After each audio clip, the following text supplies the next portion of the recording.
The linotype is the eighth wonder of the world, a quote attributed to the American inventor and businessman Thomas Edison.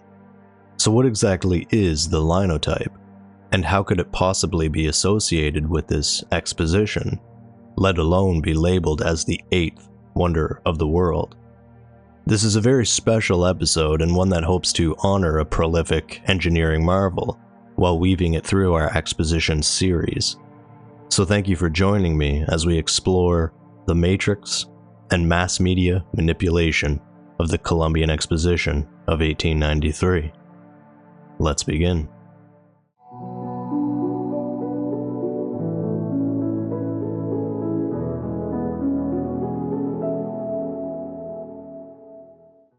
In prior episodes, it was mentioned that this Chicago World's Fair had one of, if not the largest, media presence for any exposition or potentially any event in the world at the time. Every medium was utilized to the fullest extent by a department formed in the early stages of the exposition. Before delving into this department and the linotype itself, we're going to read through a section of Campbell's Illustrated History, as it describes why these expositions are a necessity, ultimately blending into the massive media coverage which was utilized and potentially was accomplished by the linotype, to both aid the exposition and deter those who object to the great expenditure of money, energy, and ability in organizing great world's expositions, that there is not a corresponding profit, either commercially or educationally, in these periodical reviews of human progress to make up for the sacrifices. It is claimed that expositions are all alike, that one will see in Chicago in 1893 just what was seen at Paris in 1889, that expositions follow one another too closely to permit of any material progress being shown at each one. On this ground, it is argued that while the country in which the exposition is held may be able to show great accomplishments, the other nations, owing to distance and transportation charges, cannot keep step and derive that benefit which should come from displaying their industries to others. It may not be amiss at the present time, when the world's Columbian Exposition has become known and understood by the American people, to review these ideas for a moment and see if they are not some very material advances even now discernible that will lend to this enterprise a peculiar character and give it an importance that will cause it to rank among the most beneficial events in human history, from an educational as well as commercial and industrial point of view. Industrial and intellectual development is proceeding at an ever-increasing rate of speed. A decade brings greater changes in these fin-docile days than 3 times that length of time would have brought when expositions on a grand scale were first organized. Although but 4 years will intervene between the world's Columbian Exposition and the Paris Exposition of 1889, it is safe to predict even now that there will be such an advance shown as will amply repay for any outlay of money, time, and energy that may be made. Expositions not only receive an entirely new character, but become an absolute necessity by the introduction of steam power in manufacturing and transportation. The exposition which made the Machinery Hall the principal one among the buildings marks by that fact alone a new period of industrial development. The exposition that spends hundreds of thousands in collecting and arranging exhibits of a historic character, intended by their very nature for no other possible object than education and instruction, separates the exposition of the present from the fair of old by a gap that can be measured by no material standard, but spiritual only. The subordination of the entire plan of an exposition to the laws of art and beauty displays that mental condition of the world which gives undisputed sway to the highest moral law, of which beauty is but the external manifestation. The world's Columbian Exposition will mark another large stride in purely industrial line, coupled with applied science, it is no longer disputed that electricity will be to the world of the near future what steam was to the world of the immediate past. It will revolutionize methods of production and transportation. Its work in this direction has begun and is progressing with a rapidity characterized best by the swiftness of the electric current itself. The electrical exhibit will without question be the grandest part of the coming exposition. In fact, the entire exposition, it has been said, will be a huge, superb electrical exhibit. That power being used as far as the present state of science will permit, for all practical purposes. The recognition of the importance of this new element of industrial progress is in itself justification for the exposition. A beginning was made in this direction at the last Paris Exposition, but it was only a beginning. In Chicago, this exhibit will be the center of attraction, as Machinery Hall was at the great expositions of the past. From a commercial point of view, it may be stated that the resources, the magnitude, the high degree of development of the United States are almost unknown to the body of the people abroad. To become acquainted with these is sufficient inducement for foreign nations to take a most active part in the exposition. Commerce was ever the most powerful agent in leveling distinctions. It smoothed over tribal differences and amalgamated heterogeneous elements into great empires. Its tendency is today visible in a more pronounced degree, perhaps, than ever before.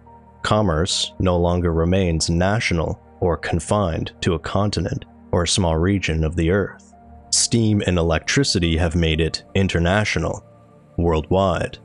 Thus, while it binds more closely together those dwelling near one another, and thereby produces a revival of the national or patriotic spirit, at the same time it tends to break down the very barriers which it thus creates by causing confederations, international leagues, united Italy, nationalized Germany, the independence gained by the Balkan states, the extension of the Russian Empire, the struggle of our own country for national unity, the present pan-American tendencies, the coalition of the Australian colonies, are witness to this ever-increasing tendency.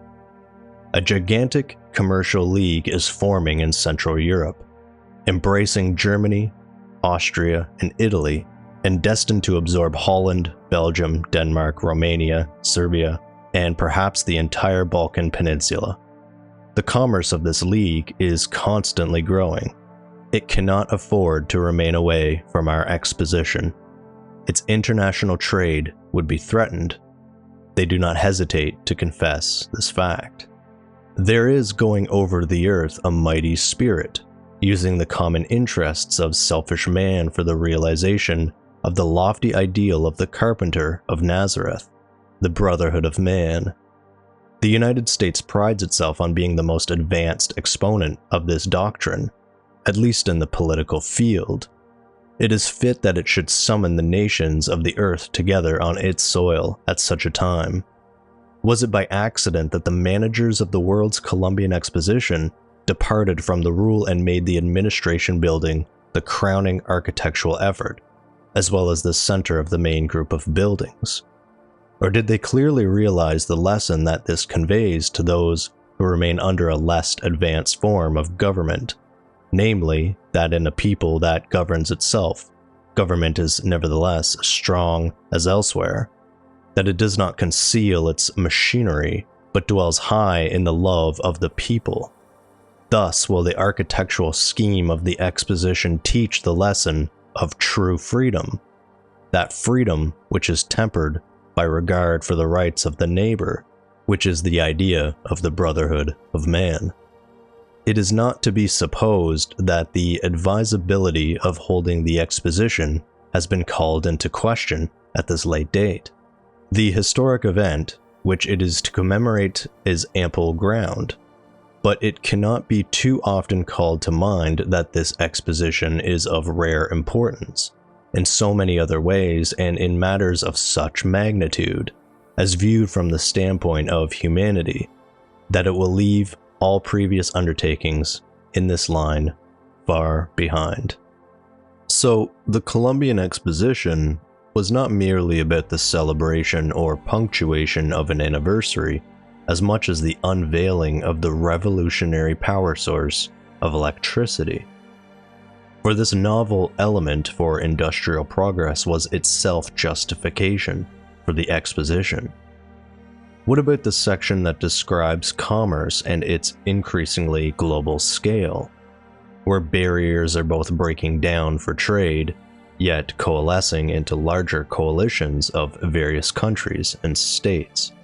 Even speaking specifically to the gigantic commercial league forming with several European powerhouses, stating that they must attend the exposition in order to procure a commercial relationship of sorts with the American manufacturing superpower. At least, that is how it is portrayed. During my time at various multimedia agencies, there was a mentor of mine that often took an illustrated idea or concept and simply flipped the page over and looked at it through a light on the ceiling to see its reverse, eyeing the composition to see if it works better. Such a simple tactic, yet it provided countless improvements to works throughout the years. This is not a new concept, especially in this realm of research, yet sometimes it's interesting to apply the same tactic to these publications, articles, journals, or stories. So was it these new coalitions and leagues that needed America, or was it America that needed them? However, these are only questions and ideas to ponder. As always, that is another one for you to decide. Regardless, this exposition was set to be the most grand in comparison to any that preceded it. In as many aspects as possible, it seems, considering our previous episodes. Yet how was this grand event going to be marketed to the world? We must take a few steps back before the event. When the Department of Publicity and Promotion was organized in December 1890, it had before it a vast amount of work to accomplish. The choice of Chicago as the location of the exposition was severely criticized in New York and throughout the Atlantic states, as well as in some other sections of the United States. As Europe had long been accustomed to receive its American views and to gain its expression of American affairs from New York, it was not surprising that Europe was led to believe that the American government had made a great mistake in locating the fair at Chicago, and that the exposition, in all probability, as an international or even national affair, would be a failure. And from this European belief, nearly all the rest of the world gained a like impression. And now do take note of this next section, how it is written and describes this initial endeavor. The first work of the Department of Publicity and Promotion was to convert this erroneous impression. Tons of reading material were sent to all parts of the world, telling what kind of a city Chicago is, how enterprising it is, how it has never failed in any great undertaking, what a commanding position it occupies with respect to the trade and commerce of the country, how its location is in reality superior to a seaboard city for a World's Fair, on what gigantic and splendid lines the plans for the exposition had been made, how fully the enterprise was of a national character and was backed by the national government, etc. To use an expressive phrase, many strings were pulled, special commissions were sent abroad, consular agents of the government were aroused to active interest and work. Pictures and descriptions of the fair buildings were distributed far and wide, and the accounts of the progress of their erection and of all other branches of preparatory work were disseminated. Wide publicity was given to the scope of the exposition, to the classification, regulation for exhibitions, the extensive accommodations, etc. A much more favorable opinion of Chicago, and of its prospect of the exposition was brought about. Led by France, foreign nations one by one decided to participate. These decisions were widely heralded. Others followed. Carefully prepared arguments showing why it is to the advantage to foreign countries to exhibit at Chicago were set forth with good effect. Emissaries from abroad visited Chicago, and each one was shown around and filled with information relating to the exposition. Every one of them thereafter became an earnest advocate of the fair. For months, this sort of work was pushed energetically and continuously. So this department was initiated in 1890, let's remember. Consider the logistics for a moment, as these emissaries traveled to America, which would take a considerable amount of time. Do remember we explored the transport of fruits from New South Wales, which took a full 12 weeks, 8 by ship and 4 weeks by rail to arrive in Chicago. Now maybe cargo was slower, and that is also a Pacific journey, and maybe passenger ships were substantially quicker. I'm merely referencing data we have already explored. They were shown around and filled with information, and you may use your imagination as to what that would entail, and then traveled back to put in motion their country's exhibits, even referencing the last sentence stating that this work took months. Let's continue reading. Now, Chicago and the world's Columbian Exposition are known and favorably talked of in almost every city, town, and hamlet on Earth. Returning travelers say they reached no spot, however obscure, where the fair was not known and where the people were not greatly interested in it and anxious to hear more concerning it. Nearly 100 nations and colonies will be represented, many of them by finer exhibits than they have ever before made at a World's Fair. This satisfactory result has been brought about by the cooperative efforts of every department of the fair, the government and its agents, the press, and the friends of the fair at home and abroad. All are deserving of great credit. The Department of Publicity and Promotion, in claiming to have been, to a large extent, instrumental in instituting, pushing, and directing the agencies and means affecting all this, declaims all desire to assume credit for the great results which have been accomplished by the many friendly agencies which have cooperated with it. On the contrary, it cheerfully and gladly acknowledges the value of such efforts. No criticism of Chicago as to the location of the fair is now heard. Let me just read that again. This is important. No criticism of Chicago as to the location of the fair is now heard. On the contrary, the general belief is that it is the best place that could have been selected. The world recognizes that the fair will be thoroughly national and international, and in all respects the greatest exhibition of the century. Hundreds of thousands of exhibits and millions of visitors are assured. Yet the work of the Department of Publicity and Promotion is far from done. For a short time past, the department has, with its regular promotion work, been perfecting arrangements for the accommodation of press representatives at the dedication ceremonies. The desire and intention being to afford the press of the world, which has done such valuable work in behalf of the fair, every facility and convenience upon that occasion. Part of the work, still confronting the department, is to intensify the desire which the people already possess to an absorbing extent to visit the fair. The greater number of visitors, the greater the benefit to exhibitors, the greater the instruction and enjoyment of the masses, and the more successful the exposition as a whole.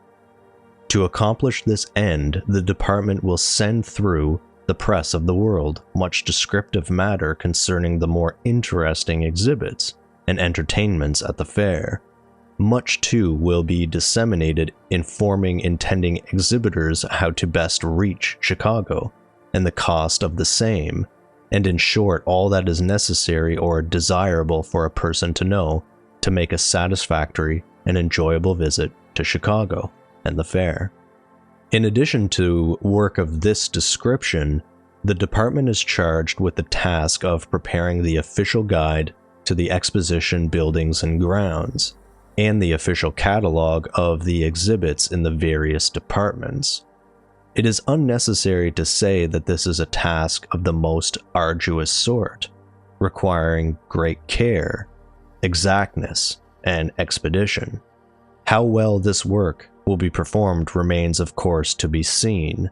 It is the intention, of course, to have a guide and a catalog as complete and perfect as possible, and in keeping with the high character of all other features of the exposition. We can begin to see how this department was not just a facet within the greater exposition, but a main proponent of the event in general. Reading how criticisms of Chicago and the fair being located there were not only curbed, but ultimately silenced. This primarily the result of the cooperation of not only this publicity and promotion department, but all departments of the fair, the government and its agents, the press, and the friends of the fair. Unusual group, that last one. Reading between the proverbial lines here, it seems as if information, at least regarding to the fair, was under complete control. It could be altered and steered into the desired direction. Undesirable information could be overwhelmed and drowned by sheer quantity, while using the same tactic to disseminate beneficial perspectives. This cannot be overstated. This appears to be mass media manipulation. But how? How was this done with a printing process that remained largely stagnant since Gutenberg perfected the movable type printing press in the 15th century, roughly 1482? Well, this all changed in the year 1886. Allow me to introduce you to an engineering marvel that will surely stir your curiosity, intrigue your imagination. This machine revolutionized the printing industry and graphic design to such an extent, it was indeed considered the eighth wonder of the world. This is the Linotype.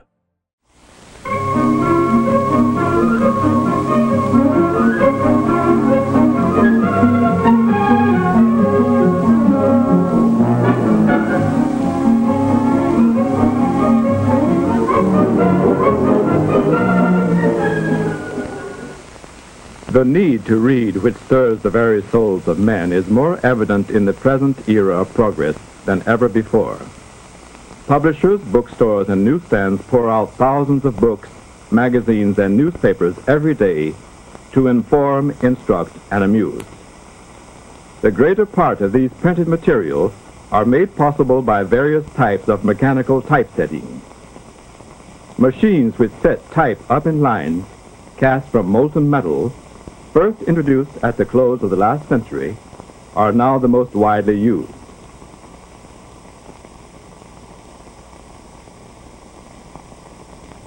Automatic typesetting of complete lines.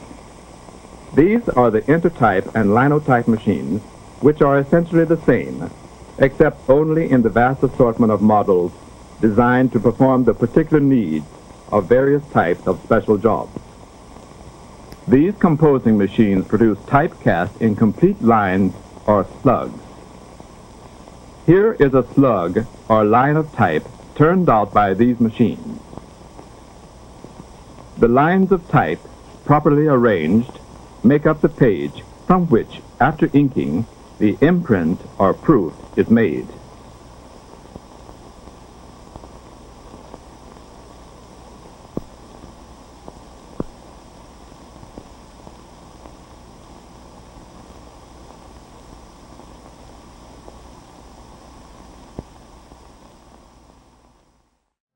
Before proceeding further into this movie, we're going to delve into an article from a publication called The Biography of Ottmar Mergenthaler, inventor of the linotype. This next section being the first major story about the linotype ever published by the New York Tribune in 1889. When people talk about the marvels of printing and the changes wrought by the recent improvements in the art, they generally forget that one branch of it has remained hitherto undeveloped. The discovery of stereotyping and the perfection of the cylinder press, which cuts, folds, and pastes and throws off the printed sheets faster than one can count, have revolutionized the industry within the memory of man. Yet the problem of typesetting by machinery has resisted nearly every effort at solution, and the present hand compositor on a New York daily employs precisely the same methods to set up a special centennial edition that Gutenberg used in his early essays at Strasbourg 4 centuries ago.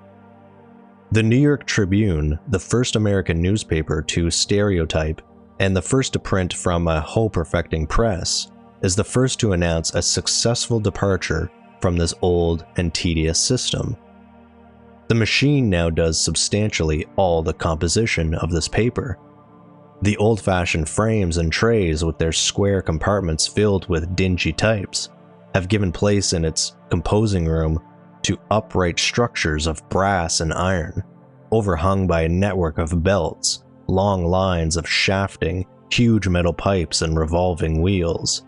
A new industry has, in fact, arisen, and among the Tribune typesetters, the case and stick are already things of the past. Now, we're going to briefly go over the last section and would suggest researching any of these topics in more depth if interested. Printing books has been happening for centuries, even prior to the Gutenberg printing press. Publications were being created. It was said to be an extremely tedious task, as before the press, they were manually handwritten. It could take years to produce one book, and once it is completed and gets circulated and worn, another copy would need to be created to replace it. The printing press in the 15th century revolutionized the process and allowed for books to be produced at a rate that was unprecedented. It was not the actual printing press that was the sole advancement. Movable type allowed for the mass production of various printed materials. Movable type refers to using single metal pieces, or wood in some cases, that have individual letters which are raised and essentially perform as stamps when inked. This was also referred to as relief printing. The act of composition is where a typesetter would assemble lines of text with pieces of movable type, composing the desired words or text. Each letter is manually set on a composing stick, which can then hold multiple lines of text. Spaces in between words or along margins were created with similar metal pieces that were shorter than the raised type. These movable pieces were kept in large wooden cases, having multiple sections or compartments, each compartment holding a selection of similar letters. A typesetter would have a case set on the table at his workstation, while another case was set above, at an angle. The angled case above would hold capitalized letters, while the one below would hold the lower case, hence the names upper and lower case. These pieces were always being used and reused, which was an incredible advantage. However, there were times where you may run low on a specific piece, or oftentimes referred to as sorts. As a typesetter, running out of a particular sort would leave you out of sorts. Once your page or pages are complete or composed, they then move into the next stage of imposition, essentially putting your assemblages of type into a form, which will then be used within the printing press. This was usually done on a large flat stone, which was later done on iron. Those in charge of this usually being referred to as Stone Man, or maybe even Iron Man. One note to remember is that all of this typesetting had to be done in reverse in order to be pressed and printed properly. This adds another layer of complexity and artistry to the craft, and similar letters could prove to be a nuisance in composition. leading to backwards B's or D's or P's and Q's, giving rise to the saying, "Mind your P's and Q's." Once these were set in the frames, held in place by either wooden pieces, initially called furniture, or metal coins, and that's QUOINS, which could be adjusted with a key or lever, it would be locked in, this process being called lockup. The raised type would then be inked and then pressed onto individual sheets of paper, those pages then being set aside to dry. These would then be prepared for bookbinding. It's important to have a basic understanding of how letterpress printing worked. From here we can discover how much of the process just described was essentially condensed into a single machine. Let's continue reading this article and explore the origins of the linotype. In the fall of 1884, however, a new and wonderful instrument began to be talked about, which would found and compose its own type. This instrument was the linotype, invented at Baltimore, Maryland, by Ottmar Mergenthaler, a native of Württemberg, Germany, who was born in 1854, learned the trade of a watchmaker, and came to this country in 1872. Its conception was due primarily to Mr. James O. Clephane, a Washington stenographer who has made writing and printing machines a hobby for over 20 years, and who in 1876 employed the engineering firm of which Mr. Mergenthaler was a member to work from drawings by a Western inventor. Mr. Mergenthaler immediately discovered a singular aptitude for this kind of work, and began experimenting with various methods of casting type bars from matrices made by indentations in soft material, and soon improved upon the crude device originally submitted to him. His first idea took the form of a rotary machine with keys for impressing female dies in a continuous strip of heavy paper, which was then cut into short lengths for adjustments as the matrix of an entire column or page. This was superseded by a machine controlling a series of sliding bars, each bearing on one edge all of the characters and spaces. A key mechanism moved these bars endwise, so as to bring a selected character on any bar into line with a selected character on any other, and thus form the matrix of a complete line for casting. It was not until 1880 that a complete change of system was made, and not until 1884 that the machine was finally completed, which in its perfected form marks such a signal advance over all its predecessors. In appearance, the linotype has been, not inaptly, likened to an upright piano. It is about 5 feet long, 5 feet high, and 3 feet broad. As is shown by the accompanying cut, the most conspicuous objects supported by the heavy iron base are a typewriter keyboard and a series of vertical flattened tubes. Each of these tubes or magazines contains a number of short strips of brass, having the mold for a particular character stamped in the further edge. The bottom strip or matrix in each tube rests in a slot at the end of the corresponding key, and when this key is depressed, the matrix at once drops in an upright position into a groove or channel, sloping above the keyboard from right to left. A powerful air blast instantaneously forces the matrix along a wire, which maintains it in its upright position to the lower end of the groove. And here 2 metallic fingers, working automatically, push it out into full view upon a horizontal slide. And as it is marked on the outer edge with the letter it represents, the operator can correct his work as he goes along.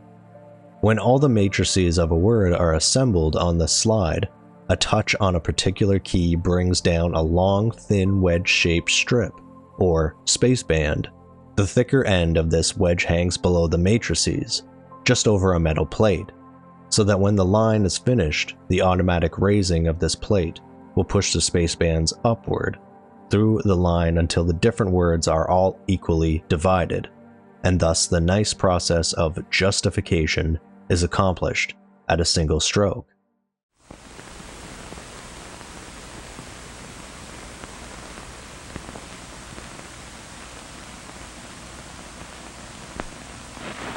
The function of the keyboard composing machine is to produce the essential materials required to prepare a form for printing. But before going into details, let's first get a general view of the whole picture. The operator, depressing the keys, releases matrices from the magazine channels.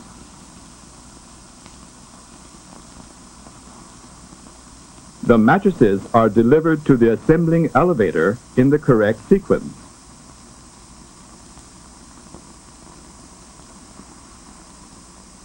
Here's a close-up of some mats. You can see the letter that has been punched or engraved into which the molten type metal is going to be injected. Let's note particularly the two punched characters, one Roman in style and the other italic. The small lugs and the ears which guide the mat through the various passages and assure the alignment of the letters. The first step is now finished. The line is ready to be cast, but the operator simply moves the lever and goes on with his work at the keys, leaving the machine to do the rest. And it does it quickly and well. As the lever moves, the spaceband spreads the words. A pair of clamps seize the line of matrices, remove them from the slide, and press them against the face of a vertical disc. Extending horizontally through this disc is a narrow opening, or slot, of the exact length of the required type bar. Behind it, a small gas furnace keeps a pot full of type metal, constantly at liquid heat. And while the molded edges of the matrices are held against the disc, an automatic force pump throws out a jet of molten metal through the slot. In an instant, a block is formed, of the size and shape of an ordinary line of types, bearing on its face in relief the letters corresponding to the line of matrices.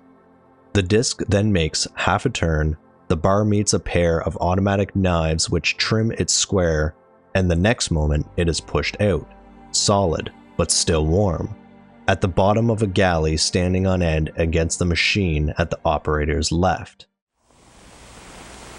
Having completed the composition of the line of matrices, the operator sends it over to the casting mechanism. Now the line of matrices is in position for the slug to be cast.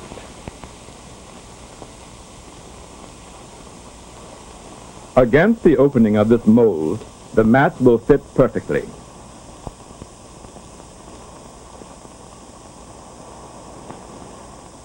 Immersed in the crucible, the plunger injects the molten type metal into the mold and against the matrix characters. The metal solidifies, forming letters and symbols in relief.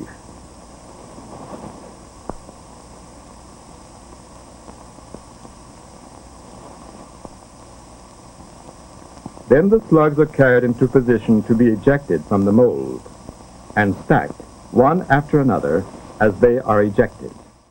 But now a series of even more ingenious operations is performed. Each of the matrices which have just been used must be restored to the tube from which it originally came, and in effecting this, the machine displays an almost more than human intelligence.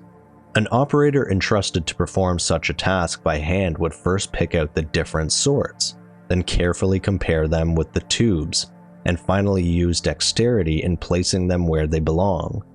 Not so the machine. As soon as a line is cast, it simply withdraws the matrices from their position against the disc and lifts them by automatic carriers to the top of the machine. Here they encounter a sort of endless railroad, or belt, fitted with hanging loops, which catch them up and travel with them from left to right above the tops of the tubes. The tops of the matrices are cut in the shape of a V, the inner edges of this V being notched in such a manner that all the matrices of the different character are alike and different from those of any other. As the belt moves along, these V's closely hug a stationary bar, placed between the loops and fitted with an arrangement of fine ridges, which differs over every tube. These ridges correspond with the notches in the different V's, in such a way that when a matrix is brought exactly above the tube to which it belongs, it no longer engages any ridges on the bar. The loop ceases to sustain it, and it falls at once into place, ready to be used again. To guard against possible mishaps, the distributing bar is connected with wires from a battery, by means which the premature dropping of a matrix closes an electric circuit and stops the carrier belt. Meanwhile, the first elevator rises, and the second elevator descends to meet it at the transfer channel. The mattresses are transferred to the second elevator and raised to the distributor.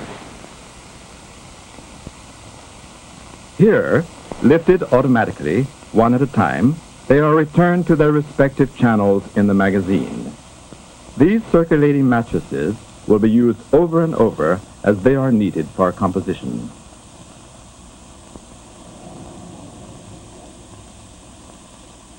Using this simple sketch of the machine, let's go over the various steps already seen. The mats, responding to the keyboard, are delivered to the assembling elevator. The line of mattresses is sent to the casting unit. After the slug has been cast, the mattresses are carried by the elevators and transferred for distribution. The operations necessary to produce a slug or line of type are divided into three groups: composition of the matrix line, casting of the slug, distribution of the matrices. Let's now analyze the operations in the first group, composition. Regarding composition, the principal parts are the keyboard, the magazine, the assembler entrance, partitions, the matrix delivery belt, the assembling elevator, and the delivery slide. The keyboard has 90 keys on 6 rows of 15 each. It is divided into 3 sections. The lowercase letters are at the left, uppercase in similar arrangement at the right. At the center, punctuation marks, numbers, and small caps. Every touch of the key releases the required matrix from the magazine. Now we will examine the internal parts of the keyboard activated by one touch of a key to release a matrix from the magazine. They are the key button, the keyboard lever, the key bar, the trigger, the cam frame, the eccentric cam, the rubber roller, the comb, and the key rod. Let's observe how the various pieces react to the key. The key moves the lever to which it is joined. This lifts the key bar. In turn, the key bar activates the trigger, whose function it is to support the frame with its corresponding eccentric cam.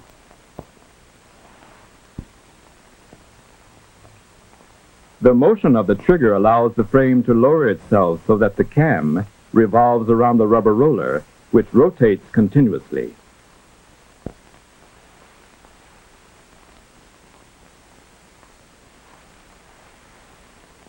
The rotation of the cam lifts the end of the frame. This raises the long key rod, which causes the release of the matrix from the magazine. Similarly, we find on every machine corresponding to the keys 90 key rods, which make up the assembled key rod frame, which is situated behind the assembler entrance and brings the keyboard into play with the magazine. Here are the upper ends of the key rods, which rock escapements situated in the magazine, thus allowing the mats to be released. Let's study this operation more closely. The upper end of the rod transmits the movement to a half-moon-shaped device called the escapement. The two ends of the escapement are called lugs. Penetrating the magazine, they control the release of the matrices. The mat in the first row is held up solely by the front lug of the escapement. As the key rod lifts, the front lug of the escapement lowers, releasing the first mat. At the same time, the rear lug is lifted and holds the second matrix. As the key rod lowers, the spring returns the escapement to a position of rest, thus allowing the second mat to move forward in the place of the one released an instant before. The same operations are repeated at every touch of a key.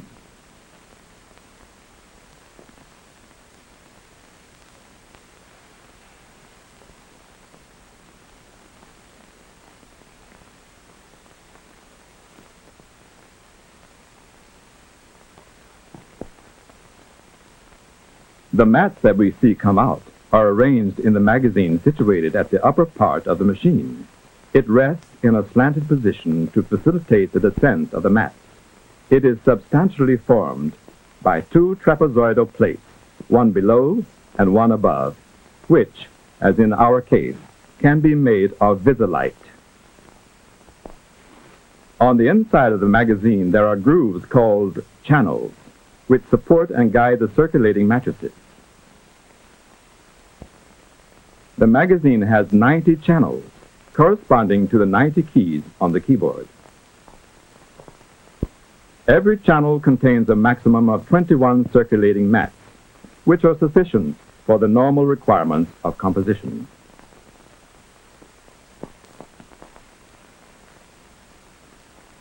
Generally, a mat carries two letters, Roman and italic, or Roman and bold. A magazine contains lowercase letters, Roman and italic, controlled by the left section of the keyboard. The uppercase letters, Roman and italics, controlled by the right section. The small caps, numbers, and punctuation marks, controlled by the middle section of the keyboard. In changing to another type, larger or smaller, the magazine must be changed. Similarly, in going to another series or letter design. It is precisely for this reason that machines are built with a capacity of up to 4 movable magazines, any of which can be replaced with others.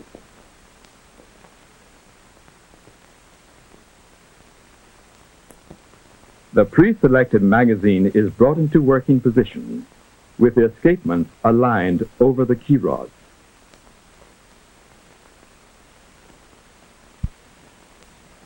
The mats released from the magazines are now directed toward the assembling elevator. Now we'll see the whole operation in slow motion. They are guided in their descent by the assembler entrance partitions, which prevent them from turning out of correct position.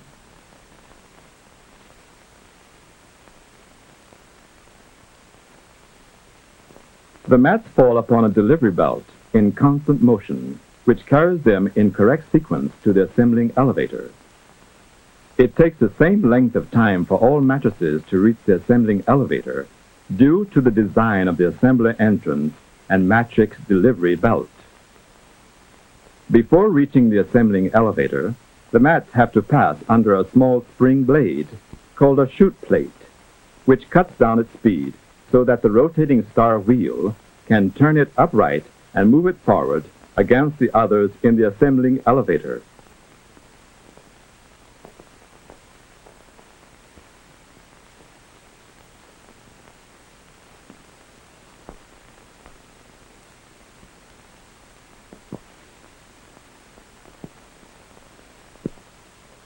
At the left, the mats are held upright by a wedge or finger attached to a long horizontal bar called a slide, which travels to the left as fast as the mats arrive.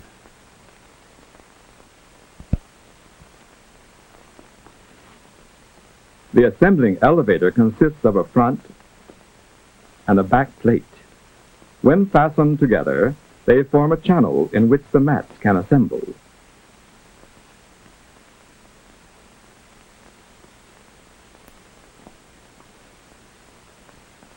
These moving levers control the duplex rail.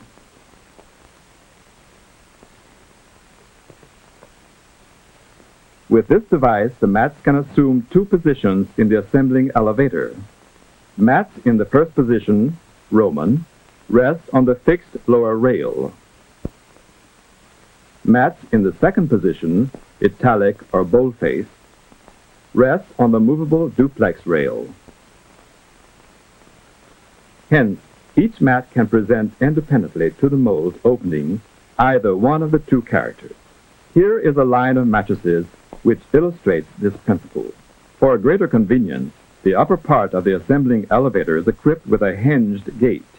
A steel wedge known as a spaceband is assembled between one wedge and the next. The spacebands are released by the keys situated at the left of the keyboard. Because of their dimensions, the spacebands cannot fit into the matrix magazine. Therefore, they are stored in a box above the assembling elevator.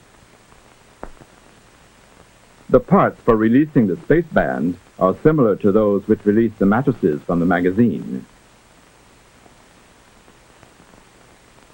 The spaceband consists of two parts, the tail, a slide, and the small head. Both are wedge-shaped. They are held together by a dovetail construction. The small head is held stationary by the lugs in the grooves of the first elevator, so it remains fixed when the corresponding slide rises. In that manner, the expansion of the spaceband is obtained. Whatever the position of the slide, the outside surfaces of the slide and head are always parallel, due to the construction of the parts. The function of the spaceband is to expand or spread out the line to the predetermined length, thereby increasing the space between words evenly. This is called justification.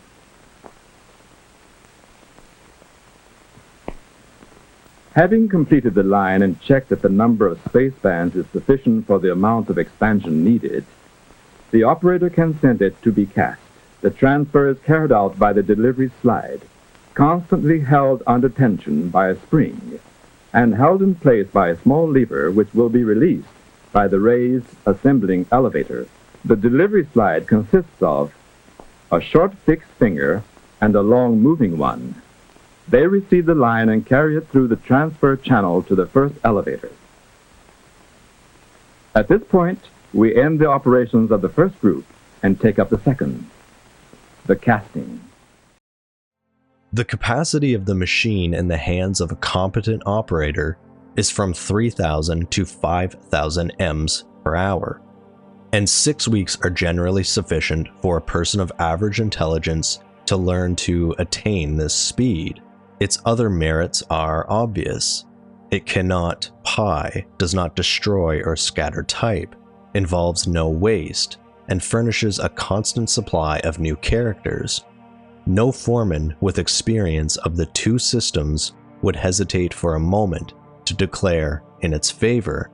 The proofs are cleaner and corrections are more quickly made, and the product is more easily handled for the makeup. The men themselves soon learn to prefer a style of employment which keeps them comfortably seated before a keyboard instead of requiring them to stand all night at the case. The copy is brought much nearer to the eye, a genuine boon to a short-sighted typo. The hands make fewer motions. The arm is never cramped from holding a composing stick in one position for hours at a time, and the tedious and unprofitable labor of distribution is entirely done away with. And if any conservative old fogey wants proof of the greater neatness of the work under the new conditions, a glance at the Tribune's clear, clean columns and their accurate alignment and almost perfect spacing will supply it. This perfection has not, however, been attained without great labor and expense. The story of the Tribune's experience is that of all pioneers in an untried field. The first machine was put up in its office in July 1886. In January following, 5 had been received, but only 2 remained in use.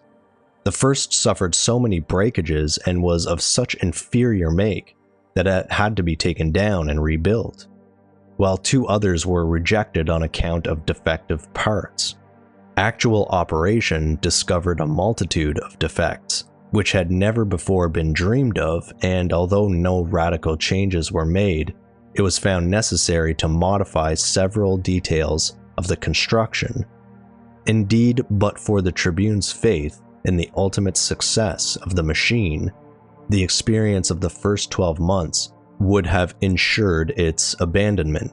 For, to say nothing of breakages and failures, repeated changes in the inventor's plans, and delays in supplying machines, the difficulty of training compositors to a duty which they naturally regarded with aversion, was alone discouragement enough. In the instrument itself, each day revealed new flaws.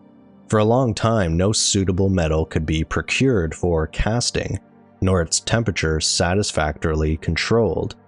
The matrix molds were untrue. The matrices themselves were wrapped and constantly blew out of the channel. The metal squirted between them and spoiled the cast. The air blast was unmanageable. The tubes became clogged, and the operators were poisoned by fumes from the casting pots. And when the linotypes were finally produced, they refused to stand upright in the form. The effect on the appearance of the print may be imagined. Long blank spaces disfigured nearly every proof. Dirty streaks made the larger characters illegible and obliterated the small ones altogether. Every line was full of blurs. In some places, only one edge had taken the ink.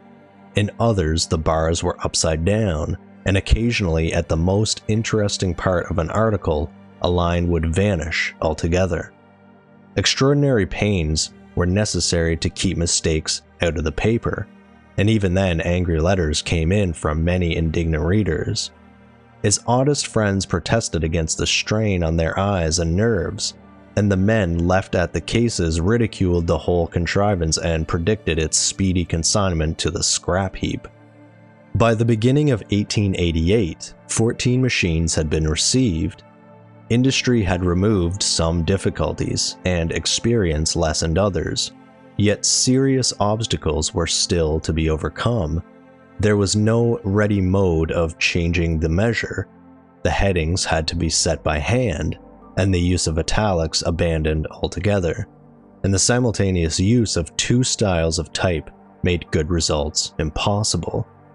The movable types, elongated by the heat of repeated stereotyping, still took the impression of the shorter type bars, which being new every day retain their proper size, and the Louisville Courier Journal and Chicago Daily News, which had begun to use the machines, threatened to throw them out on this account alone. But perhaps the most troublesome experience of all was with the matrices. The molds for these were at first electrotyped from ordinary type, but after repeated casting, the electrotype deposit pulled off and left them useless. A machine was then devised to cast them, but no sooner was this completed than it was found that there was no metal at once soft enough to take a good mold and hard enough to be cast from again without melting. Punching with steel dies directly into the face of the brass was the next method tried, but this spread the mold so as to interfere with the justification and prevent impressions of uniform depth, and it was only by the use of a specially hardened brass that satisfactory matrices were at last obtained. As to the metal, an alloy of bismuth, antimony, and lead was after much experimenting shown to give the best results, and the pots were fitted with covers and chimneys to carry away the fumes. Note that the casting unit starts operating automatically as each matrix line is delivered. It takes from 5 to 10 seconds for a complete cycle, depending upon the speed of assembly.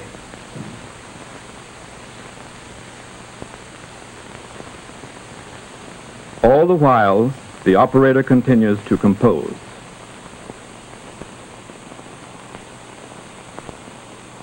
Let's go into the explanation of this group. A 1/2 horsepower motor supplies the drive transmitted by a large pulley through a transmission gear and belt.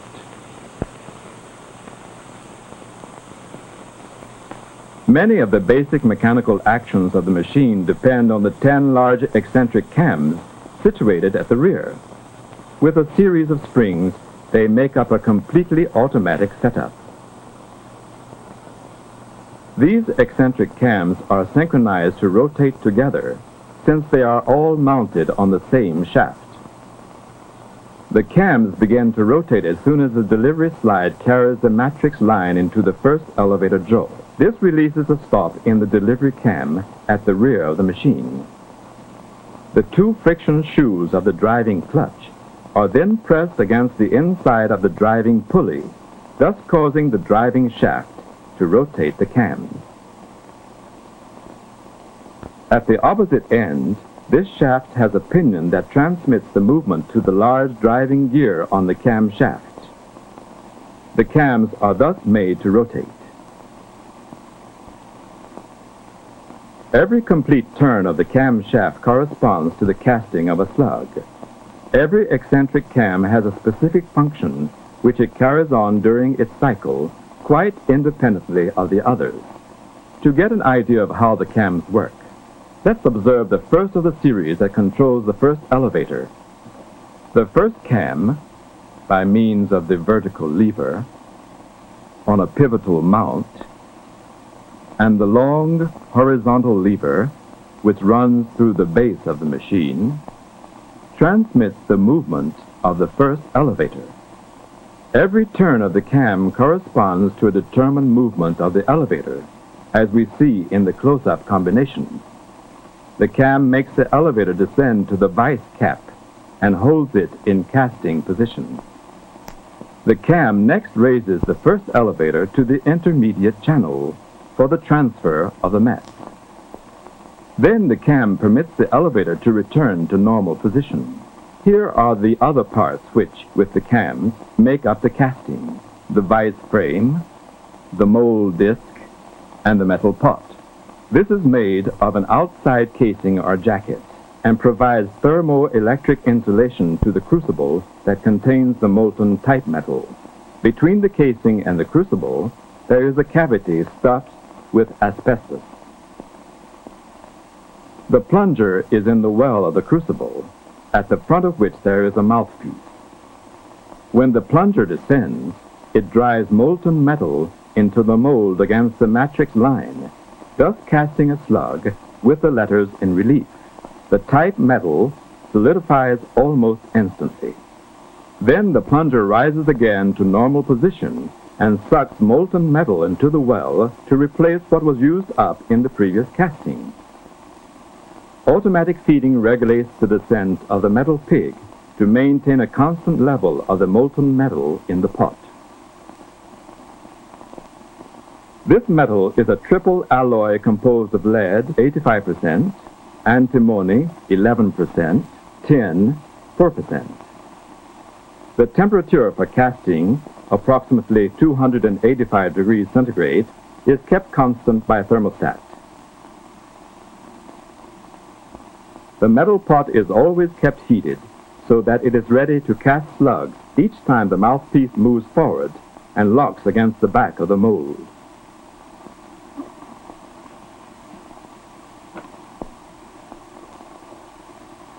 The mold is mounted on a rotating disc.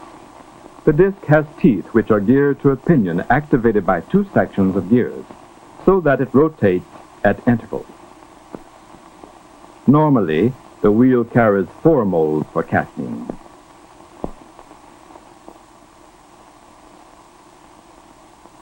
The mold is made up of the following parts: the body, fastened to the disc with 4 screws, the cap.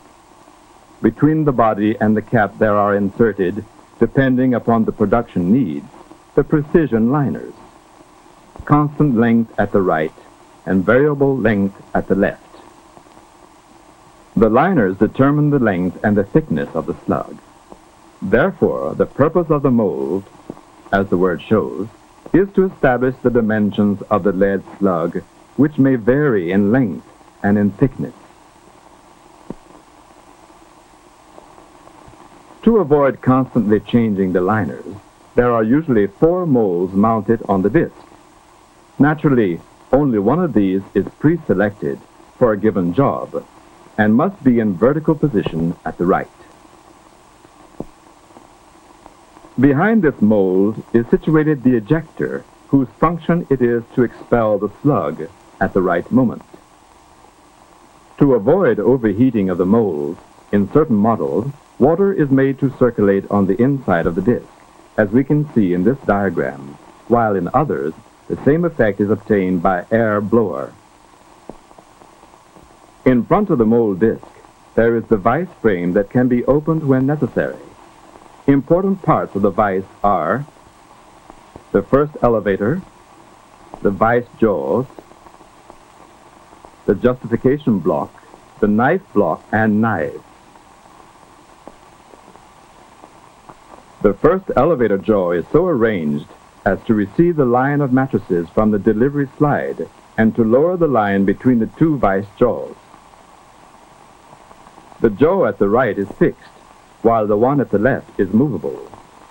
The latter, set in advance, determines where the left end of the matrix line will be positioned with respect to the mold opening. The justification block, driving the spaceband wedges upward, spreads out the line of matrices. Two vertical knives trim the sides of the slug. One knife is movable and the other stationary. The movable one is adjustable in advance according to the type size called for. After pointing out many parts involved in casting, it will now be easy to review the operations involved in the casting of a new slug. The elevator lowers the matrix line between the vise jaws. In the meantime, the mold disc makes a quarter turn to put the mold in position for casting. It advances slowly to engage the lugs of the mats in the alignment grooves of the mold body. The justification block raises the wedges of the spacebands, which expand themselves between the words and spread out the line. The metal pot advances against the mold, locking the mouthpiece tightly against the mold and the mats.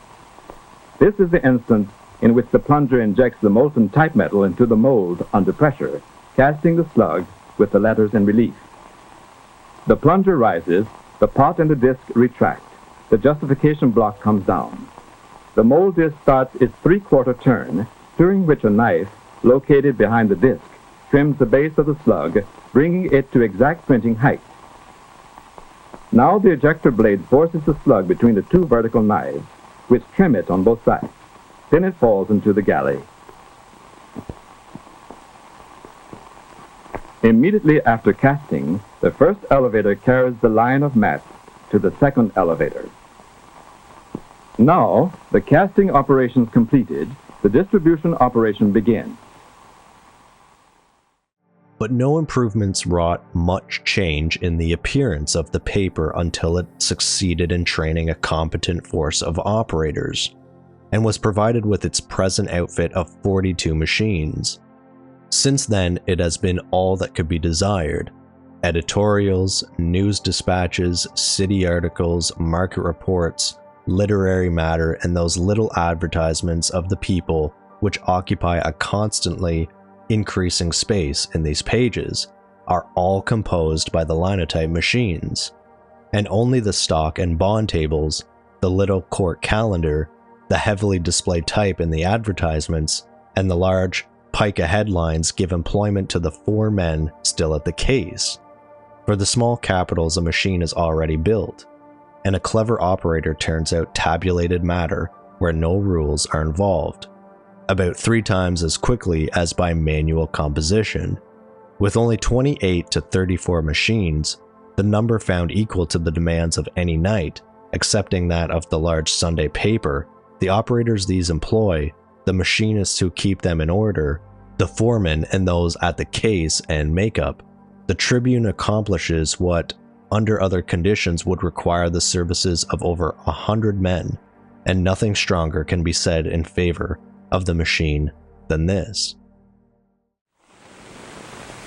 Now the line of mats is aligned with the tooth bar of the second elevator, which has seated on the transfer channel.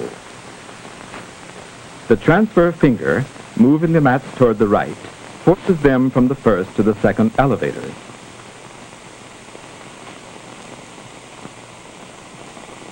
The mats glide onto the second elevator bar and remain there, suspended by their teeth.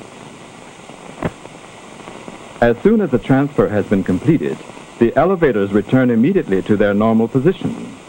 The space bands, which do not have teeth, remain in the transfer channel.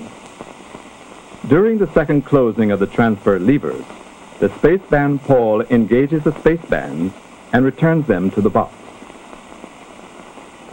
The distributor shifter retracts, allowing the second elevator to seat at the distributor. Then the shifter pushes the mats into the distributor box.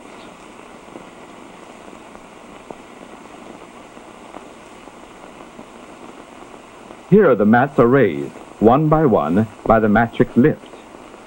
The slight lift is sufficient to insert the mats into the coils of the 3 helicoidal screws. It should be noted that it is not the function of these screws to keep the mats suspended, but only to push them ahead. The 2 upper screws engage the ears of the matrix, while the lower one engages the lower front lug.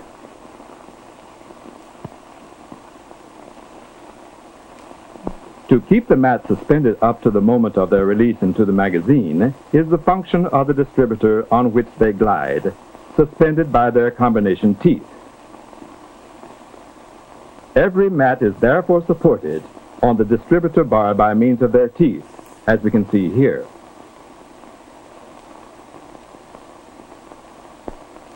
For example, the mat of the letter O will remain suspended on the bar with the second and third tooth combination. This other one, however, corresponding to the letter N, will remain suspended with the fourth tooth combination. When the distributor bar fails to supply the required combination, the mat, no longer having support, drops into the magazine. Therefore, for the 90 magazine channels, there are 90 different tooth combinations, and consequently, an equal number of combinations along the length of the distributor bar. The mats, detaching themselves from the bar, return to their respective channels in the magazine. Those mats which do not run in the magazine have all of their teeth so that they run the entire length of the distributor and drop into a chute which guides them into a stacker near the keyboard where the operator can select them and insert them as needed in the assembling elevator. Let's now review the entire procedure at a glance. The manipulation of the keys releases the mats from in the magazine. They drop between the assembly entrance partitions and are delivered to assembling elevator to form the line. The finished line is sent on to the caster. The mold and the metal pot advance, and the plunger makes the cast. The pot and the mold withdraw. Then the first elevator rises to transfer the mats to the second elevator bar. At the same time, the slug, trimmed at the base and sides, is ejected into the galley. The mats go to the distributor. Moved by the helicoidal screws, they run along the length of the distributor bars so that, with the procedure already noted, they fall into the respective channels of the magazine, ready for use in succeeding lines.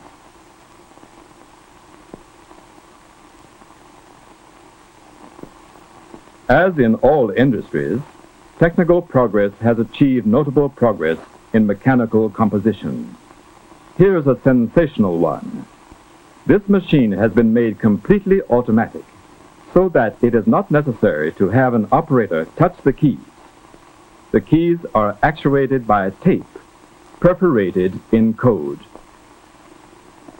This system, known as a teletype setter, is based upon the principles of the teletype, used in many newspapers both in Europe and in America.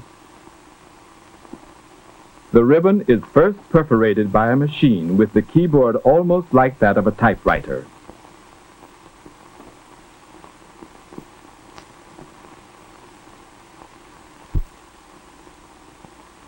At every touch of the keys, code perforations are made on the tape, which are aligned vertically and numbered from 0 to 6.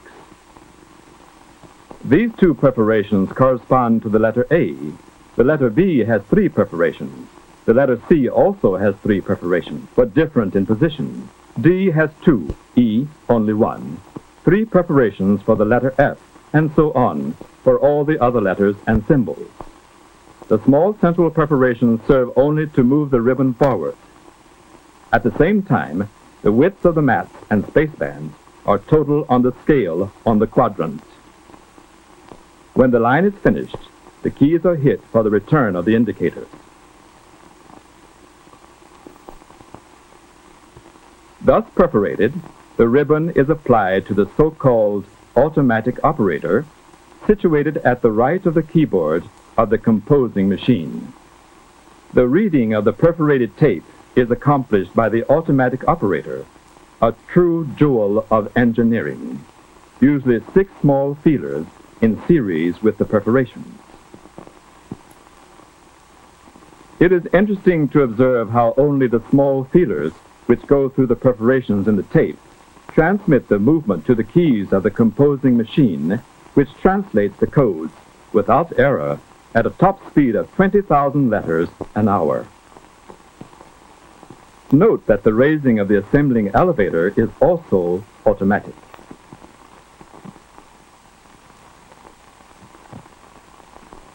This is the performance of one of the numerous composing machines which, with increasing rhythm, accomplish the important task of preparing composition for newspapers, periodicals, books, and printing of all kinds in all European languages and in some Oriental ones as well.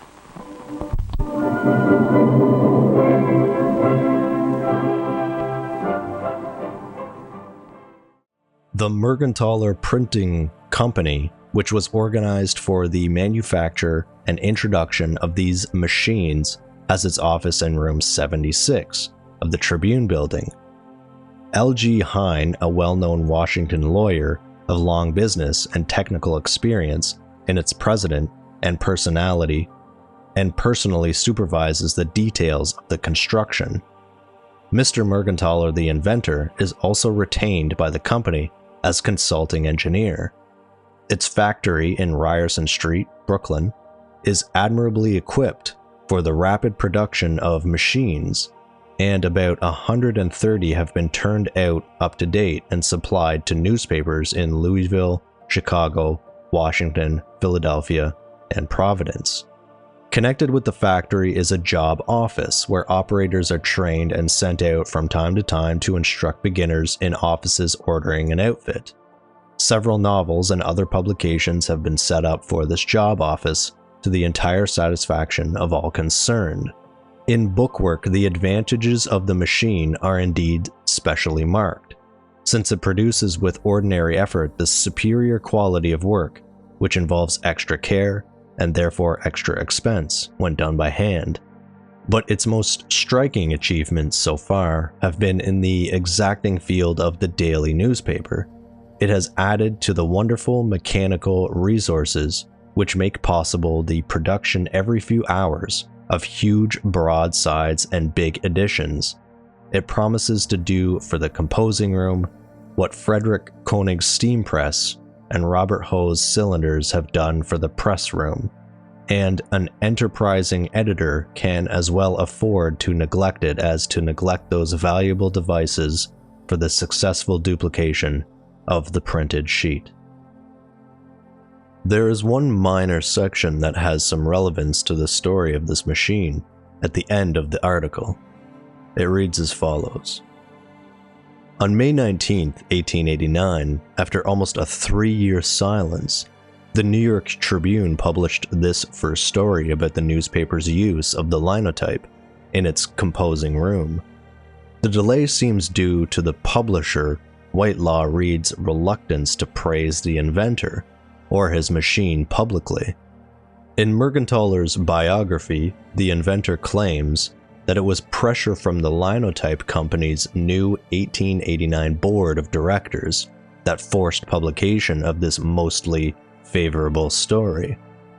It was done to help revitalize the Linotype company's business, for new orders had fallen to practically none under the chairmanship of Whitelaw Reid. So, would this engineering marvel aid a department designed for publicity and promotion? The object of its organization, a unique and highly advantageous system of free advertising. How the world has been informed of all the details of the commencement, progress, and completion of the gigantic work. A perfect system of distribution of information of daily happenings, conceived and matchlessly executed. 250,000 documents mailed in a single week. 30,000 electrotypes of buildings sent out. 90,000 lithographs judiciously given away. More than $100,000 worth of postage stamps used. Stupendous advantages derived therefrom. As has been conceded by the management and all others, and particularly during the early days and leading up to the opening of the fair, no work connected with the exposition has been more thoroughly done than the work assigned to the Department of Publicity and Promotion, and no effort made by any other department of the fair is now bringing to the exposition such great results. The name of the department indicates the object of its organization.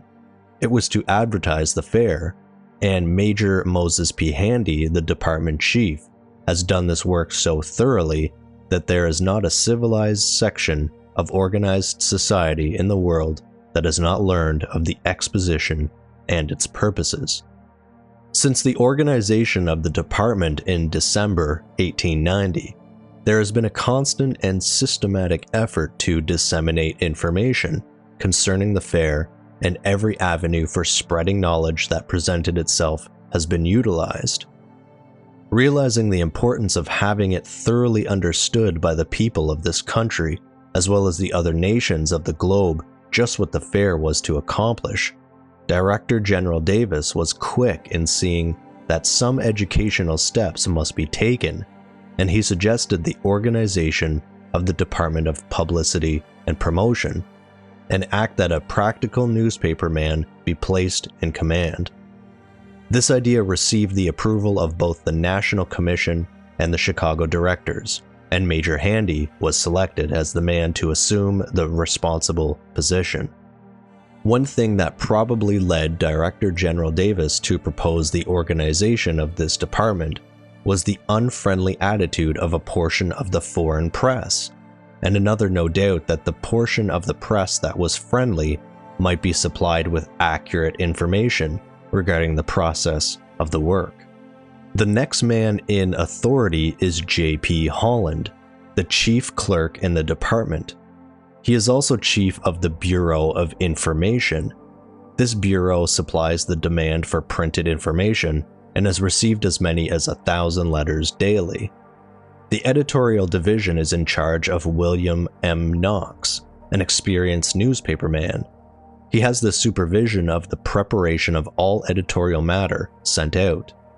He has 2 assistants, Colonel Louis Ime, who looks after the preparation of the matter for the French, Spanish, and Portuguese publications, while Victor Sarner takes care of the German press. Mrs. Nancy H. Banks, who is a member of the Board of Lady Managers, has charge of the correspondence and prepares the special letters concerning the exposition that are sent out by the department, and also prepares the editorial news notes, which have been largely used by the country press. The letters of Mrs. Banks has proven of great advantage in advertising the fair. The mailing division, which is in charge of Frank Rigler, is one of the most important features of the department. The division is practically the same as the mailing department of a newspaper, and has an exceedingly large list. The list contains, aside from a vast number of periodicals and newspapers, all the foreign ministers and commissioners, and a great number of persons who are even constantly writing for information about the exposition now. In addition to this, Mr. Wrigler had furnished the press of the world with electrotype cuts of the principal buildings of the fair. The advantage derived from this branch of the work has been great, as it enabled many newspapers to present to their readers pictures of the artistic and imposing structures that would not otherwise have been able to do so. It is estimated that of the matter prepared by the department for the newspapers, an average of 2,500 columns a month has been printed. The marked copies of publications received would indicate this. About as much, again, was used in the preparation of original matter. The greatest number of documents mailed any one week was 249,000, while the average number was 60,000. The number of electrotypes of buildings sent out each month was about 1,000, and they were accompanied with descriptions of the structures. There were also 85,000 lithographs giving bird's-eye views of machinery and horticultural halls sent out, and $20,000 was spent for a lithographed bird's-eye view of the grounds and buildings. The postage alone on these reviews at times amounted to $1,000 a day. How Major Handy arranged for accommodations for the press during the fair is best told by himself as follows. Another work engaging the attention of the Department of Publicity and Promotion at this time is the perfecting of arrangements for the accommodation and courteous treatment of representatives of the press during the exposition period. Our success in handling during the dedication week 2,500 newspaper men, the largest number ever assembled at one time, without any complaint from any quarter, encourages us to believe that with the endorsement by the management of the department's policies, the great problem now before us will be solved with equal satisfaction, alike to the exposition authorities and to the press. Newspaper headquarters will be in the administration building, at the very nerve center of the exposition. We can begin to see the magnitude of material that was both received and sent by this department, or overseen in general. Having mailing lists that rivaled national newspapers with connections to various foreign ministers and commissioners, along with the numbers indicated for various materials, preparing 2,500 columns a month for newspapers. Average documents mailed per week was 60,000, the most being 249,000 in 1 week. Electrotypes of all buildings sent out each month being 1,000. 85,000 lithographs giving bird's-eye views of machinery and horticultural halls sent out. $1,000 in postage for these reviews per day. As we will read next in Campbell's Illustrated History, this was not merely another department. It was an essential department to ensure this event was marketed to the world, along with the city in which it was hosted. Marketing and promotion is nothing new at this point. However, could the scale at which it could be produced be a new frontier? With the invention and trial of the Linotype becoming publicized in 1889 and showing much promise, could the coalescing of both the exposition and mass media production become a tool or even template for the future? A template for what, you may ask? Surely the business of marketing and promotion has always been one of genuine drive and of truthful representation. To the press of the world will be due in a large degree the preeminent success which is already assured to the World's Fair of 1893. And the history of the fair, when it is written, will possess a most glaring defect if it fails to recognize and record that obligation. As a rule, the press has treated the great enterprise handsomely. This was good policy, even though viewed solely from the standpoint of the editors and publishers. They have interested their readers, and by promoting the exposition have promoted their own local interests. For the success of the fair will surely result in conferring upon almost every community, however remote, some commercial, industrial, and educational benefit. But though this is true, the obligation of the exposition to the press is thereby in no degree diminished. To the press is largely due the fact that the exposition is favorably known and talked about from one end to the other of the civilized world.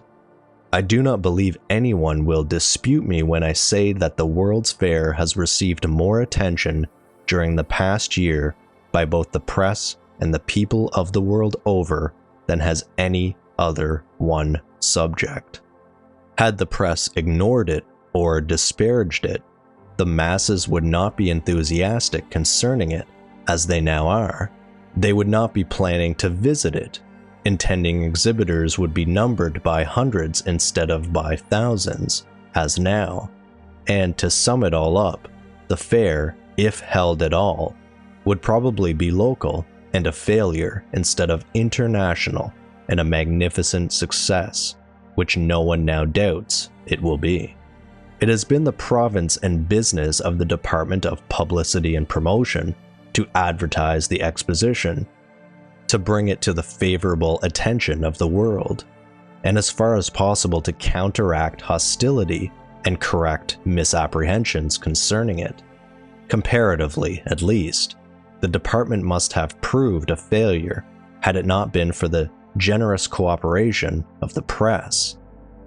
But such cooperation was counted upon from the beginning, and the result was happily shown that this was not in vain. The department has sought to aid the press, rather than to work independently, in drawing favorable attention to the exposition. It has placed the press of the world week by week in easy possession of information concerning the great enterprise, its scope, status, and prospects. Extravagant and false rumors and alleged facts, scores of them, have appeared from time to time and had their run in the newspapers. That was inevitable in the case of such a gigantic undertaking.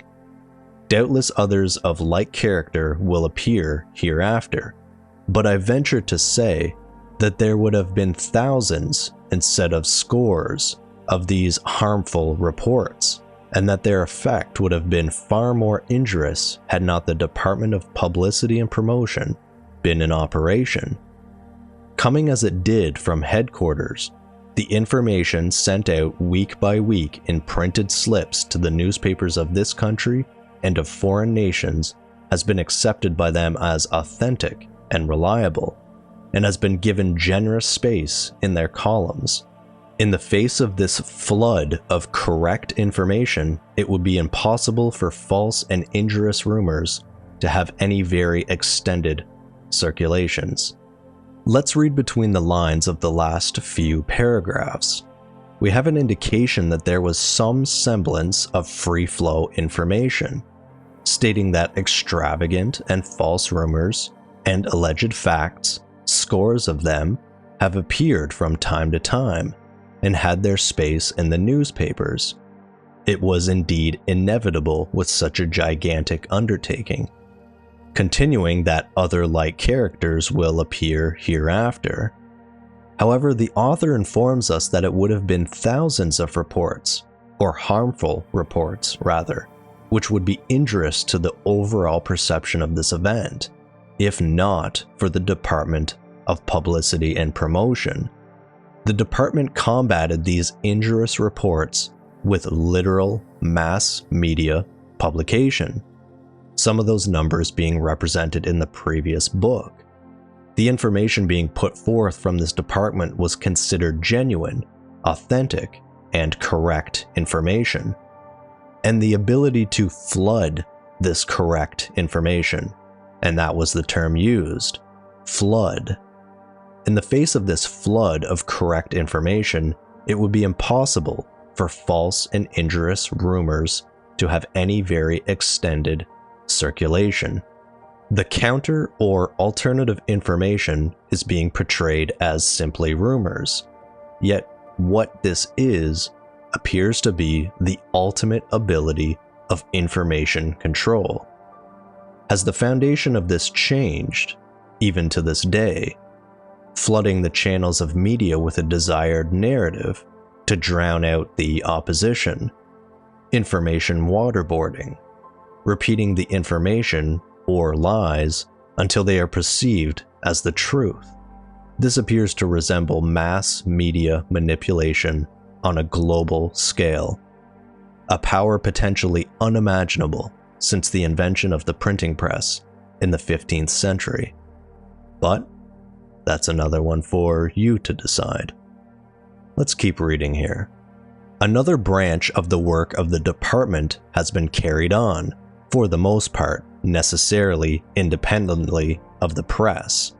It includes the sending out of lithographs and other pictorial representations of the exposition buildings, the replying to countless inquiries, and the issuance of pamphlets, rules for exhibitors, and other formulated and detailed information necessary to particular individuals, but not adapted to publication in full by the press generally.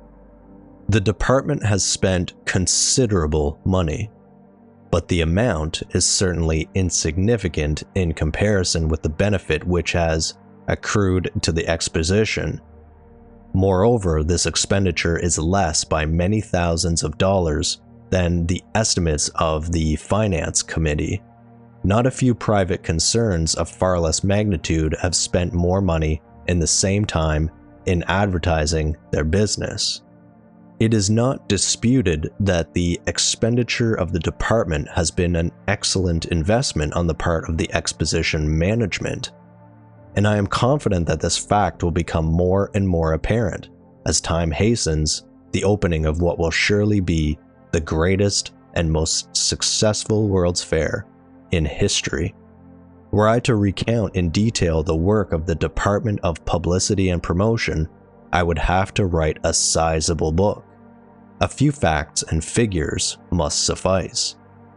Special articles and notes upon the exposition affairs, setting forth the scope, progress of construction of buildings, arrangements for exhibits, preparations being made for participation by the states, territories, and by foreign nations and colonies, exhibits that are expected, attractions that visitors will enjoy, and in short, information of every sort relating to the exposition are sent each week in 5 or 6 languages to thousands of newspapers and interested persons in all parts of the world. The department has a newspaper exchange list of 2,100 or much larger, probably, than that of any newspaper in the world. It includes papers from England, India, Japan, Australia, France, Germany, Spain, South America, Africa, etc. These newspapers and periodicals are all carefully read, and whatever appears in them concerning the exposition is clipped out and preserved in scrapbooks. These clippings and those received from clippings bureaus average about 2,500 weekly, or approximately 500 columns. Matter descriptive of the exposition and relating to its interest, which is prepared by the department, is sent to a mail list comprising 35,500 addresses, divided as follows: American 25,000, German 4,500, French 2,500, Spanish 2,500, others 1,000. The number of different pieces of mail matter sent out each week ranges all the way from 50,000 to 200,000. One week, the number of pieces reached 249,522. The weekly average runs about 80,000, but has been greatly increased at times owing to the sending out of a large number of lithographs and other extra matter.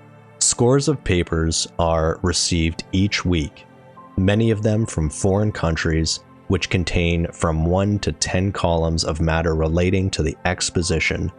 A large proportion of this matter was furnished by the department. Previous World's Fairs have had advertising departments, but nothing in scope or extent like the Department of Publicity and Promotion of the world's Columbian Exposition. I venture to predict that no future exposition will be a great success without one. A very interesting last sentence. What exactly is the definition of exposition? And how could that be worded if you were to read this one more time? I venture to predict that no future exposition will be a great success without one. Jumping over to the Book of the Fair, Volume 1, let's get another perspective and data point. To the Department of Publicity and Promotion, the first one organized, and whose task begun in 1890, assumed gigantic proportions, is largely due to the popularity of the Chicago Fair and the appropriation by home and foreign participants of a larger amount that was ever contributed for any previous exposition. Through the efforts of its able manager, Moses P. Handy, and of his corps of trained and energetic assistants, a favorable impression was created throughout the civilized world as the utility and attractions of the coming display, calling to his aid that most powerful of all human agencies, the public press. Not only in the United States, but in foreign lands, he explained the character, scope, and plan of the exposition, and why the time and place were especially appropriate for a great international display.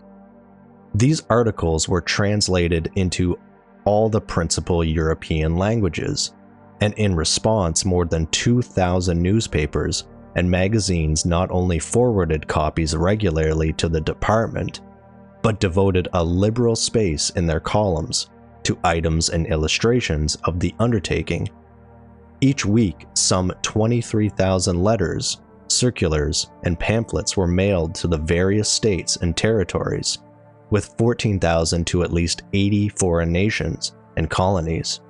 Newspaper clippings were also made and distributed at the rate of many millions of words a day. By March 1893, the volume of correspondence and communication had assumed enormous proportions.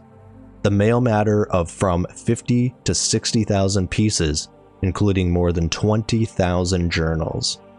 In addition to the articles prepared for countless publications, electrotype impressions of the buildings and officials were scattered broadcast by the ton, together with information to intending visitors such as would enable them to make their trip one of pleasure, comfort, and instruction. On this department also devolved the duty of preparing the official guides and catalogs, together with the collection of material for a government history of the exposition, the latter a task of encyclopedic proportions. Now, let's go back into Campbell's Illustrated History once again to explore the Foreign Press Division, contained within the Department of Publicity and Promotion. Again, gathering data on the scale of this department to illustrate the vast increase in printed and mailed materials, along with the written testimony on how this was indeed the first department of its kind for any exposition or event in the world at this time.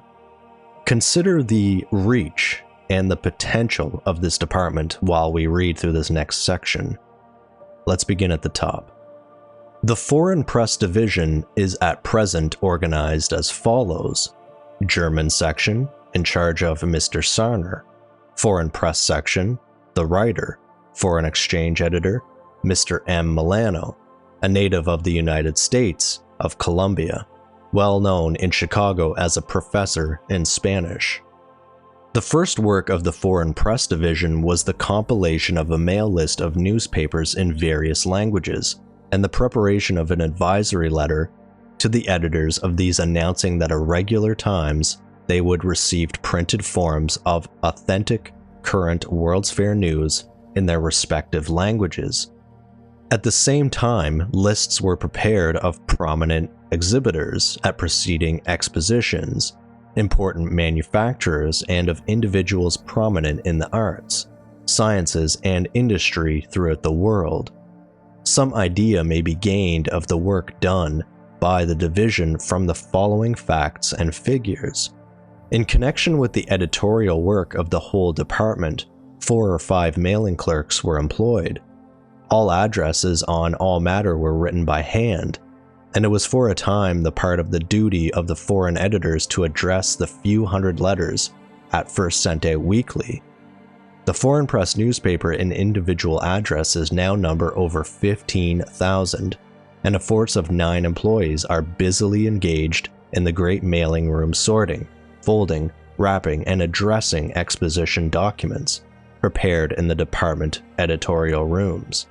The weekly mail numbers on average 80,000 pieces of mail matter, and not infrequently double that number have been sent out in a single week.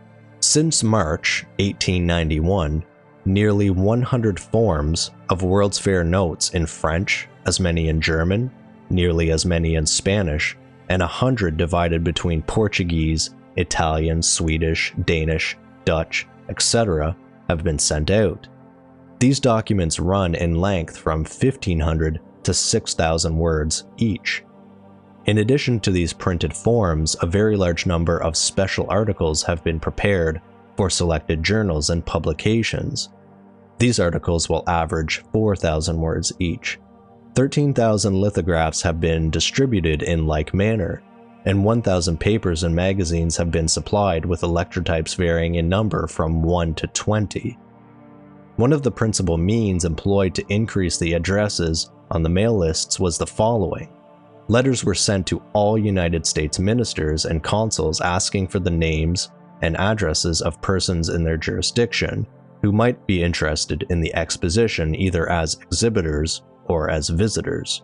Many of these, in acknowledging receipt of documents, forwarded other addresses, and at this time the mail list is steadily growing at a rate of 500 names per week. To these consuls and to the various exposition commissioners, and to all of the foreign, state, and national commissioners, great packages of printed material have been sent also for distribution. Soon after mailing of the first foreign newsletter, there began to be received at the department a great number of newspapers from all parts of the world. These newspapers were supplemented by clippings sent weekly, or oftener by half a dozen European clipping agencies. There are received now every week nearly 800 foreign newspapers and 1,000 clippings in foreign languages. The newspapers come from the remotest quarters of the globe, and on the writer's desk at this moment there are papers of all sizes, hues, and languages. From Japan there is a soft pink sheet of 16 pages, closely covered with columns of tea-chest-looking characters. From Beirut comes the Haidakat al-Akbar, with the delicate tracery of curves of the Arabic or Turkish character. Russia sends many papers printed in characters like Greek capital letters. There are half a score of Greek journals. There are papers from Bulgaria, Serbia, Romania, and Hungary, each in its own tongue. There are papers from Madagascar and from New Caledonia, from every country in South and Central America, from India and Egypt, from the Congo and the Amazon, from the tropic islands of the Pacific and the frozen regions of the North. There are papers, many of them from Mexico and Central America, that are gorgeous in crimson, green, and black. Others are printed on silk paper, violet-colored or blue or green or yellow, and others again on some common yellow straw wrapping paper. Some are tiny leaflets, measuring scarcely 4 inches square, while others are great sheets of paper 48 by 36 inches, printed on both sides without a fold. They have but one thing in common: each and all published long columns of exposition news, nearly every word of which was written by the editors of the Foreign Press Division. All these clippings were read and filed away. They averaged 1,500 words each in length. There are now accumulated over 30,000 of these clippings, and they are growing in amount and in length weekly. It must be remembered that these clippings thus filed represent about 20%, not more, of what has actually been published. It will not be an extravagant estimate that the Foreign Press Division furnishes 6,000 words weekly on exposition matters to 50 million readers all over the world. To this number must be added the millions who read translations into a score of tongues and dialects from the original matter furnished and published. No account whatever is here taken of the people who are reached by the English papers at home and abroad. The creation of the Department of Publicity and Promotion was a complete innovation. No such department ever before existed in any exposition. The work assigned to the Foreign Press Division of the department was therefore entirely new. There was nothing to fall back upon, either to be copied or improved upon. The results attained have justified both those who conceived the plan and those who have directed its execution. Instead of haphazard and, in the main, incorrect accounts of work done and work to be done going abroad, millions of people have been kept fully informed of every step taken and every step proposed. By this means, it has been possible for the administrative offices of the exposition to keep their fingers on the pulse of the whole civilized world. The figures that represent the aggregate of work done are enough to give one a headache. Newspapers and clippings received and read by hundreds of thousands, newsletters sent out that together would make a work of a dozen great volumes, translations and letters of thousands of words. Will it not suffice to say that two mail wagons are daily used to carry away the mail that the department sends to every corner of the globe?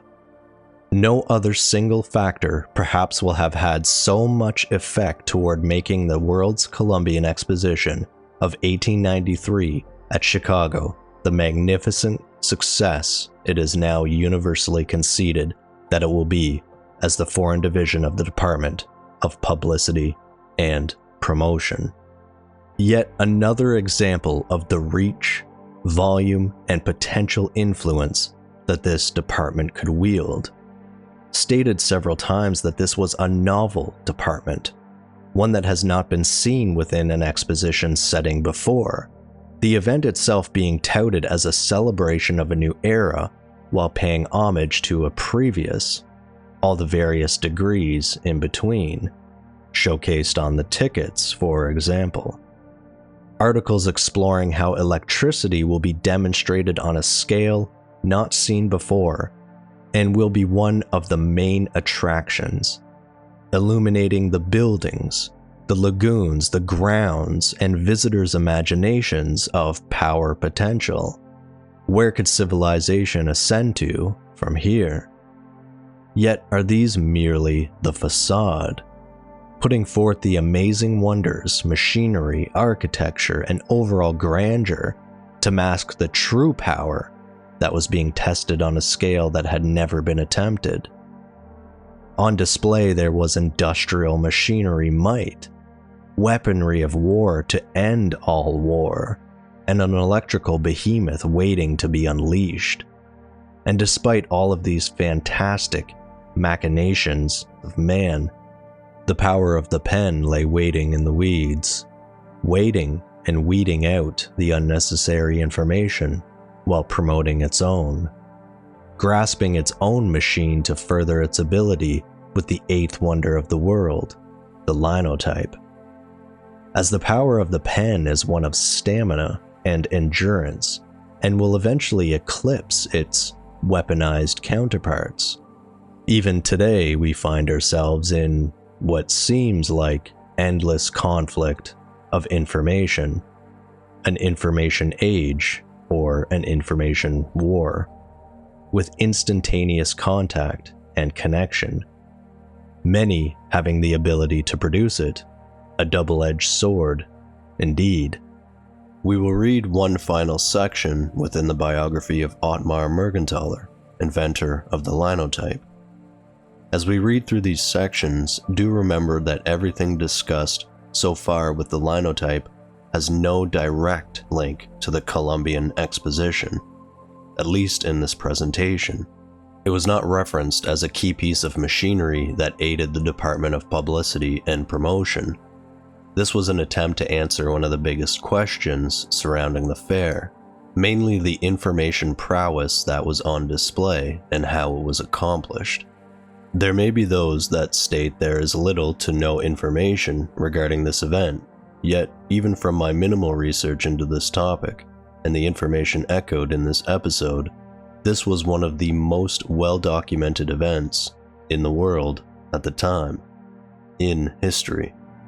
Much of these documents, journals, photographs, books, etc., are still waiting to be digitized from libraries and archives.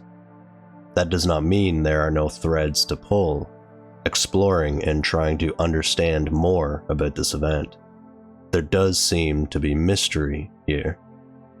Let's get back on track and read through our final section. Thomas Edison described the Linotype machine as the eighth wonder of the world, because it solved the problem of how to set type without using individual pieces. The device, the greatest advance in typesetting in 400 years since Gutenberg, revolutionized the craft of printing.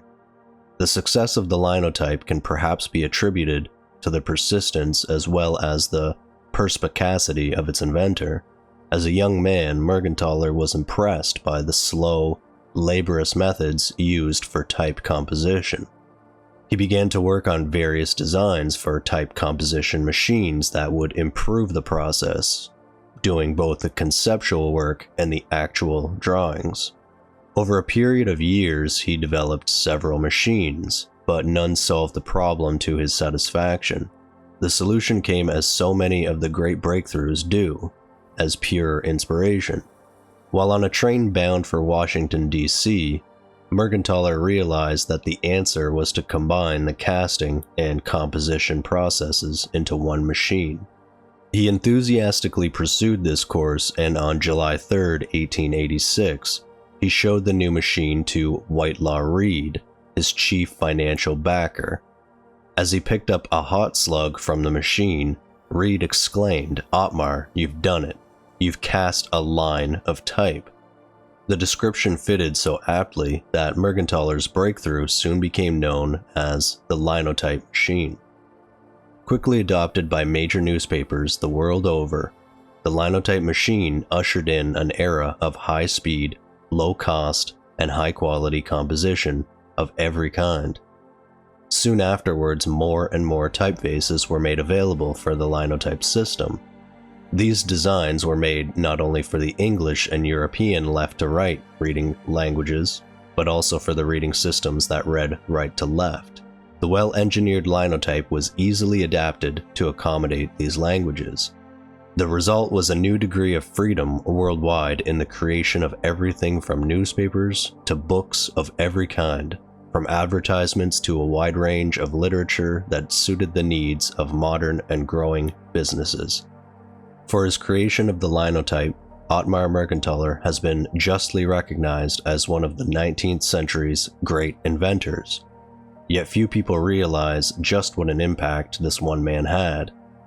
Today, thousands of devices in many fields of endeavor use ideas that descended from Mergenthaler's original Linotype machine. Since Mergenthaler's Linotype, we have progressed through several generations of typesetting technology. We have evolved gradually through photo typesetting, digital typesetting, and have arrived at today's laser image setting. All these sophisticated technologies, however, owe much to the solid foundation provided by Ottmar Mergenthaler in 1886. It is fitting that, as the printing industry continues to undergo dramatic technological change, the life story of a man who revolutionized it is being reissued. Mergenthaler's invention of the linotype changed forever the way that type was composed, and it considerably increased the speed at which composition was done.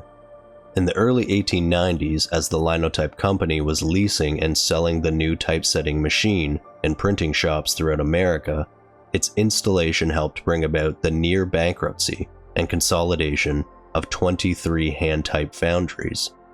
Some 12,000 composing room workers were estimated to have been displaced and/or became unemployed during the period 1890 to 1910. It is clear that in the short run, an invention like this, which severely affected the industry, could not mean good news to employed hand compositors. Within the space of that same 20 years, however, a metamorphosis of the typesetting industry also occurred. America's economy had faltered in the early 1890s, but it gained strength again as it entered the 20th century. Typesetters got their share of that prosperity.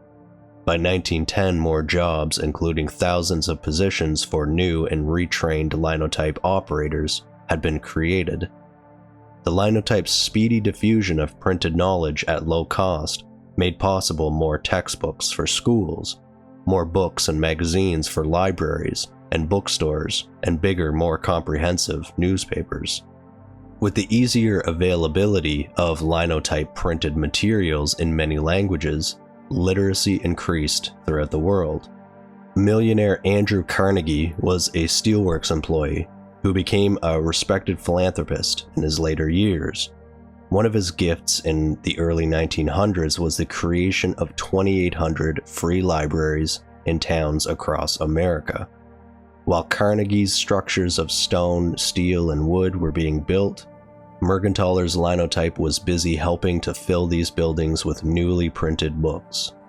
Let the following situation demonstrate the linotype's great impact on mid-20th century printing. In the 1880s, almost all books in America were composed by using hand-set type. By 1961, only 75 years after the linotype's invention, a major change had taken place. More than 80% of all the books on the shelves of America's libraries had by then been composed and were being composed using the linotype machine. The change in typesetting methods was even more pronounced in the magazine and newspaper field. Practically every magazine and newspaper in America in the 1880s was set by hand. By 1961, however, the reverse had taken place. Linotypes were being used to compose the text matter for almost every magazine and daily and weekly newspaper. This was quite an impact for an invention to have on America's main communications media. There is still another facet to examine. The linotype's ability to automatically redistribute and reuse its circulating matrices meant that owners of the machines were guaranteed a never-ending supply of new type at very low cost. As far as actual physical work was concerned, there was an even greater benefit. No longer would compositors have to painstakingly return thousands of pieces of used type to their storage cases each day so that there would be a supply for the next day's setting. In newspapers, printers spent more than 2 hours each day doing this non-productive redistribution work. That task was now cheerfully taken over by the linotype machines recirculating matrices. But who would gain the 2 hours a day that each printer saved? During the 1890s and early 1900s, the Typographical Union patiently negotiated with the employers for the saved time, firmly pointing out that the benefits of increased machine productivity should be shared with the workforce. Through new contract agreements, the printer's workday gradually was lowered from 10 and 12 hours to 8 and even 6 hours a day, 6 days a week. Production did not suffer unduly as machines continued to be built more efficiently, and operators became more skilled. This betterment of working conditions was another plus, brought on by Mergenthaler's ingenious, time-saving invention.